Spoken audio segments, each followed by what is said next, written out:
näihin talouden sopeuttamistoimiin ja leikkauksista annettuihin lupauksiinhan palataan tästä toimittajien kysymyksissä.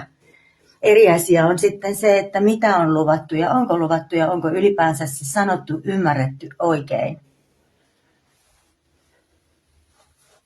Tilannehan on se, että näihin talouden sopeuttamistoimiin kaikkien on vain sopeuduttava.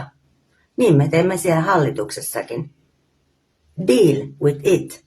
Se on hallituksen yhteinen motto. Nyt jos teillä ei tämän tähdellisempiä kysymyksiä enää ole, niin nousisin mielelläni tuohon minua odottavaan taksiin. Olen matkalla hierontaan,